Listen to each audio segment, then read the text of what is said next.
Welcome to the movie highlights. This is The Umbrella Academy, Season 3. At the end of Season 2, our dysfunctional super siblings stopped the apocalypse in the 1960s and made it back to the present day. But this present is not the one they remember because their father, Sir Reginald Hargreaves, is still alive. When he met them in the past last season, he was so disappointed with how they turned out, he adopted a totally different group of super kids and named them the Sparrow Academy. One of the sparrows is the same though. Yes, it's Ben, who as an umbrella died as a kid and was a ghost for seasons 1 and 2. It's not a happy reunion though. This Ben is a massive dick. Instead of talking things out reasonably, the sparrows and umbrellas are about to fight. But turns out they're not so different because they have a dance fight. It's an awesome, hilarious opening scene as both groups have one of their classic, awkward sibling dance parties. That was just for fun though. It was all in their heads. One of the sparrows' powers is hallucinogenic spin. In real life, they have an actual fight and the umbrellas get their butts kicked. They retreat to the Hotel Obsidian, a quirky vintage hotel that becomes their home base this season. Their time travel expert number 5, who, remember, is a middle-aged man stuck in his teenage body. He's like, well, their lives are all different in this timeline, but most of them didn't have great lives anyway. But they did successfully prevent the apocalypse, so seems like they're in the clear. But of course they're not, because in the basement of the Sparrow Academy, a crazy ball of energy arrives that's deleting the whole universe. With their leader, number 1, mysteriously banished, the sparrows assume Luther did it. But to make him talk, they're nice to him, try to honeypot him with this one Sloane, and Luther is instantly smitten. But turns out Sloane really likes him too, and these two immediately fall in love. None of Luther's siblings even noticed he was missing. Per usual, they were busy with their own stuff. First off, Vanya has a big change. Mirroring Ellen Page's real-life transition to male as Elliot, Vanya's like, hey, I'm Victor now, and the show does a good job of not making a big deal out of it. Earlier, I said that most of them don't have good lives to go back to, but Allison does. Remember, she has a daughter. Unfortunately, in this timeline, she doesn't. The life she knew is gone, and Allison falls into a deep depression. Diego was found by his girlfriend Lila, and she has a surprise for him. Turns out he does have a kid. With time travel, it's been 10 years for her. She's like, your turn to watch our son, Mama needs a vacation. So Diego spends this season learning how to be a father. Klaus wants to find his birth mother, but unfortunately, she's dead. In fact, she died before she gave birth to Klaus, which is very bad. This is what's known as the grandfather paradox. Say you go back in time and kill your grandfather, then you are never born, but if you're never born, how can you go back in time and kill your grandfather? It makes this timeline impossible, which creates the Kugelblitz that will collapse the entire universe. They can't just go back and fix it. Time travel briefcases stop working. Five and Lila use their powers to jump to the Time Travel Commission, but it has collapsed too. They go to the emergency bunker where they meet the mysterious founder, who turns out is Five's future self. Five discovers he loses an arm and gets a weird chest tattoo, but his future self has no good advice. All he says is don't save the world. Meanwhile, the umbrellas and the sparrows keep having trouble getting along. The Sparrow Academy finally comes to finish things. Gonna kill the umbrellas for good, but now it's this. A random old man blasts the sparrows, fully killing 2 of them. Victor figures out who this guy is. It's last season's girlfriend's son, who he accidentally transferred his powers to. But Harlan could never control his powers, and about 30-ish years ago, lost control in a major way.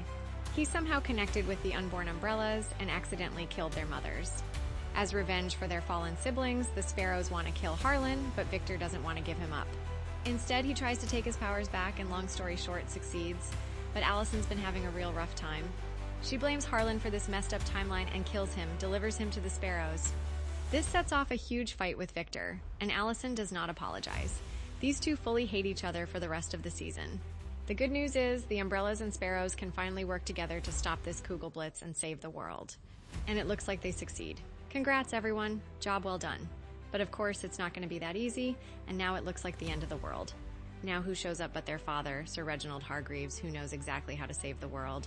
But Five tells the old man off. Earlier, he researched his weird tattoo, which led him to Pogo, their genetically enhanced chimpanzee butler. He had a huge falling out with Sir Reginald when he learned this mission would get all of the kids killed. So Five trusts his future self, decides they need to not save the world. So they all resolve to accept the end and enjoy whatever time they have left. Diego had actually become a good father, and he and Lila rekindled their romance. But now Lila admits she was pranking him. That's not their son, this was a test. But she really is pregnant though, so roller coaster for Diego.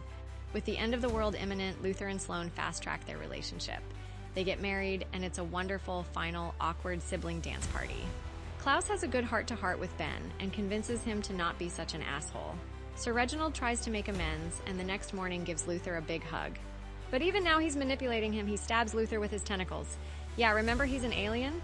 Luther's death brings all the siblings to this white buffalo room, where now that the end is here, Sir Reginald convinces them to go through the secret doorway. All of them except for Klaus, who earlier he had bonded with but now betrays him too.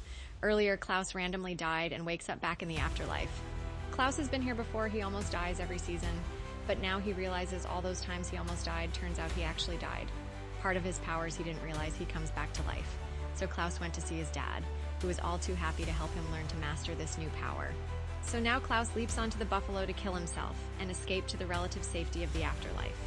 Now that secret doorway was a portal to a weird mirror version of the hotel called the Hotel Oblivion. And we learn that Sir Reginald found this portal many years ago. In fact, he built this hotel to get to it. He explains vaguely that this place is a universal control room, where in case of emergency like this, they can reset the universe.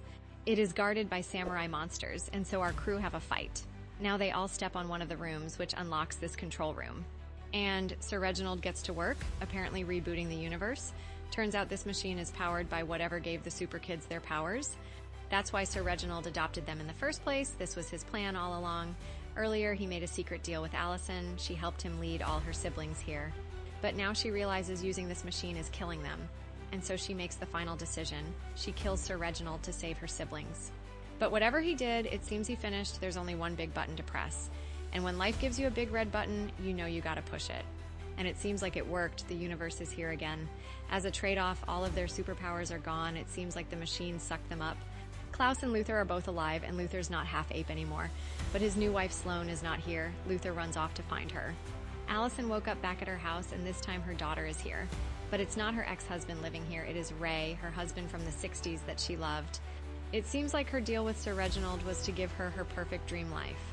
And it seems like Sir Reginald set things to be his own perfect universe, because we zoom out and see that the Hargreaves Corp owns everything.